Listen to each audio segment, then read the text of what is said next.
Venez voir! Des femmes toutes nues! Elles font du nudisme? Mais non, elles viennent de se laver, c'est le nom du tableau, Diane sortant du bain de François Boucher. Ah bon, alors là, elles se font sécher. En tout cas, elles avaient pas de complexe. C'est la déesse de la chasse, y a pas de raison. Elle est pas gênée, elle a amené son fauteuil. C'est pas un fauteuil, c'est un tronc d'arbre tout bien arrangé. Jupiter, son père lui a donné les bois comme maison. C'est pas la déesse de la chasse, c'est la déesse du camping. Elles se mettent pas beaucoup au soleil, elles sont toutes blanches. La prof nous a expliqué qu'avant, si on était bronzé, c'était pas beau du tout. Ça voulait dire que t'étais une paysanne et pas une grande dame. Et maintenant, c'est tout le contraire. Hé, j'avais pas vu les animaux morts par terre. Eh ben c'est normal, c'est la déesse de la chasse, alors elle chasse. Une déesse, elle n'a pas besoin de manger. Mais si, comme tout le monde. Ils étaient spéciaux leurs dieux en ces temps-là. Ils étaient faits comme nous, juste qu'ils avaient des pouvoirs. C'est que c'était bien pratique pour les peintres, toutes ces déesses. Pourquoi? Eh ben, comme ils avaient pas le droit de peindre des femmes de leur temps toutes nues, ils peignaient des déesses, comme ça on pouvait rien leur dire. Malin! Diane, sortant du bain, musée du Louvre.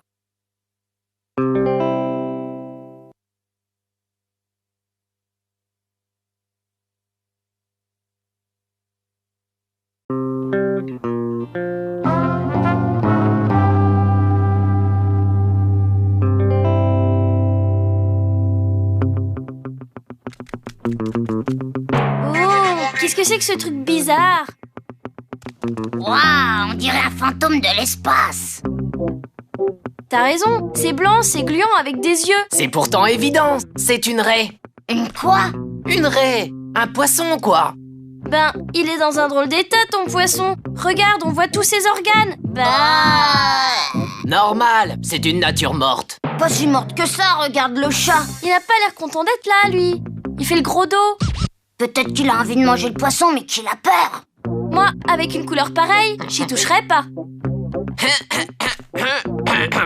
Pourtant, Chardin a influencé et inspiré les impressionnistes par ses couleurs qui recréent la vie. Faudrait savoir, c'est vivant ou c'est mort ce qu'il a peint? Moi, de toute façon, je m'en moque, j'aime pas le poisson.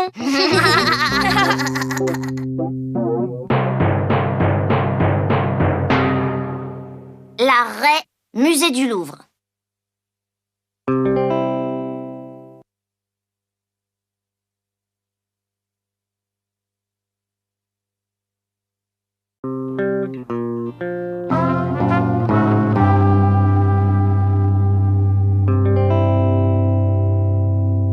Une sculpture d'aigle en or. Mais non, c'est un vase en forme d'aigle. Un vase? Et tu les mets où, les fleurs? T'enlèves le couvercle, c'est simple. Oh ouais, t'en fais quoi? Oh, les filles, hein. Aucun sens pratique. Mais dis donc, Vous battez pas, vous avez raison tous les deux. Au départ, c'était un vase, et Sugère l'a fait transformer en aigle. Tu vois? Et c'est qui ce Sugère?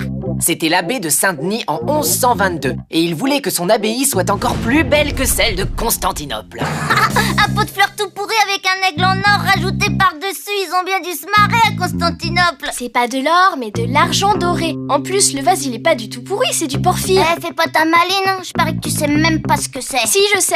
Ah, et c'est quoi alors? Un truc pour faire des vases, pardi. C'est une roche volcanique très dure, incrustée de cristaux, et c'est ce qui la rendait précieuse car c'était incassable. S'il suffit de rajouter un truc sur quelque chose d'incassable, ta tête de linotte par-dessus tes lunettes fera l'affaire, hein. Vase de porphyre, l'aigle de Sugère, musée du Louvre.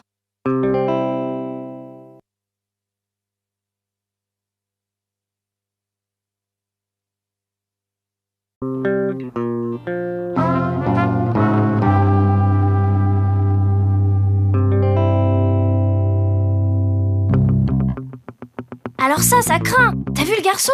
Il a des pistolets. Cool, des vrais pirates. C'est des révolutionnaires, mais ils disent que ce n'est pas en 1789, mais sur les barricades d'une autre révolution. Regarde, un sans-culotte. Cette femme est le symbole de la liberté qui entraîne le peuple parisien à la révolte. Elle marche sur un tas de morts, ta liberté. Bah c'est pour ça qu'on dit la liberté ou la mort. Je trouve que ce tableau, il donne pas envie de la faire, la révolution. Elle a peur d'un tableau. T'imagines si ça existait réellement? Ce tableau est une véritable page d'histoire de France.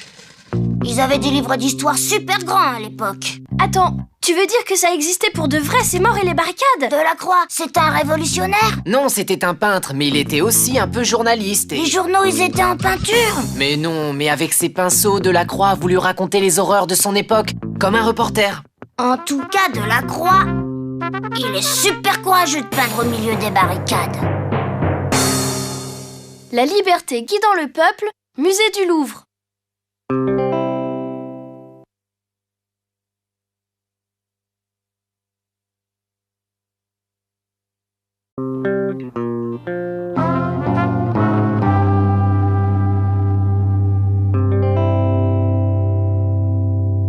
Waouh! Regardez le gros nounours! Il est pas tout jeune, 1928! Vous avez vu ses pattes? Elles sont énormes! Et sa tête, elle est toute petite. En tout cas, il fait pas du tout peur. On a même envie de le caresser tellement il est pâteau. Faut pas y toucher, ça va l'abîmer. C'est pour ça qu'il a plus de poils. Non, c'est exprès. Écoutez ça. François Pompon sculptait le moins de détails possible pour ne garder que l'essentiel. Les traits qui, en un clin d'œil, caractérisent l'animal. Il avait pas plutôt un poil dans la main, ton Pompon? Sûrement pas. Il a tellement sculpté d'animaux qu'il pourrait remplir un zoo à lui tout seul. Oh oui, dis donc, il y a de tout. Panthère, lion, hippopotame, éléphant, cochon, poule, cygne. Tu parles, moi aussi je peux te faire un animal avec 3 fois rien comme détail. Regardez, vous allez tout de suite deviner ce que c'est. Alors de quoi j'ai l'air? D'un vrai dindon.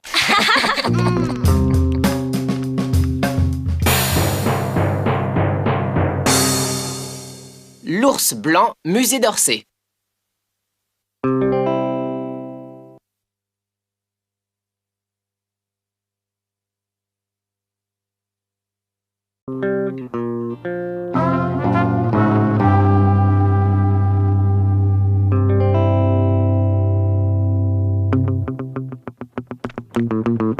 Au secours! Et il y a un marin qui s'est noyé! Où tu vois ça? Ben là, t'es bigleux! Regarde, y a plus que son chapeau! Faut appeler le SAMU! Nastico, y avait pas le SAMU en 1895. Et en plus, c'est pas un chapeau de marin, c'est une bouée. N'importe quoi! Une bouée, c'est pas comme ça! La mienne, elle est ronde avec une tête de canard! T'es lourd, on est dans un port à Saint-Tropez. C'est une bouée pour amarrer les bateaux. T'es sûr que c'est un porc? Y a pas beaucoup de détails. Ouais, on dirait qu'on voit d'abord les couleurs et après les choses, c'est pas normal! C'est parce que Signac... En plus, l'eau, elle est même pas bleue. C'est les reflets qui font ça! Normal, Signac. Y'en a vachement, c'est plein de petites couleurs qui se cognent les unes contre les autres. Y a aucune couleur qui est entière, c'est que des petits bouts! Ouais, c'est parce que Signac... Tu nous saoules avec ton Signac. C'est qui celui-là? Le peintre. C'était un divisionniste. C'est pour ça que les couleurs sont séparées comme ça, comme une mosaïque. Ça va, on avait compris, hein, pas besoin du bouquin.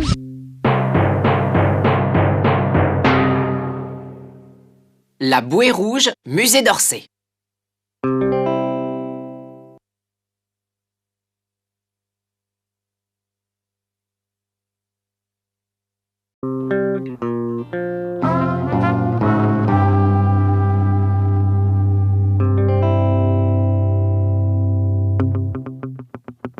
Eh, venez voir!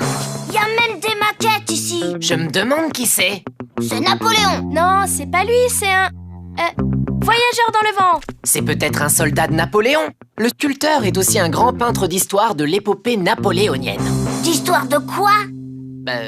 L'histoire, quoi. Le pauvre, il doit avancer en pleine tempête. T'as vu comme il est courbé?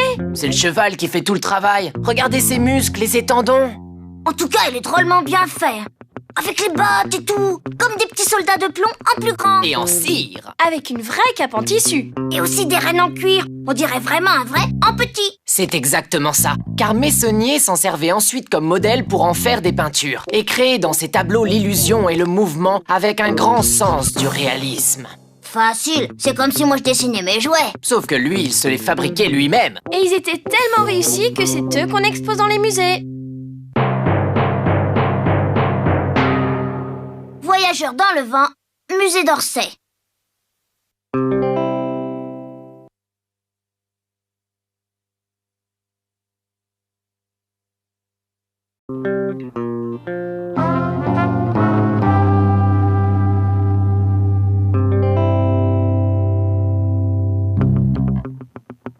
Oh, venez voir la position des jambes. Jeanne Avril dansant.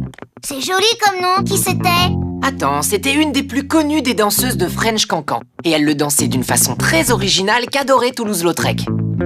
C'est ça le French Cancan? Non, tu dois mettre la jambe de côté et la faire tourner de plus en plus vite. Comme ça? En plus, ça raye le parquet.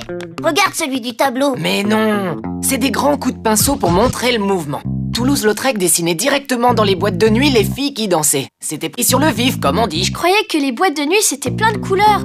Là c'est pas très gai, il y a plein de marron.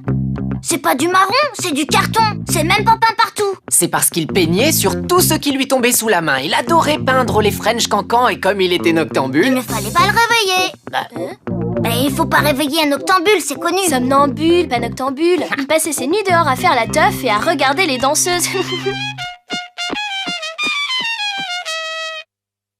Jeanne Avril dansant, musée d'Orsay.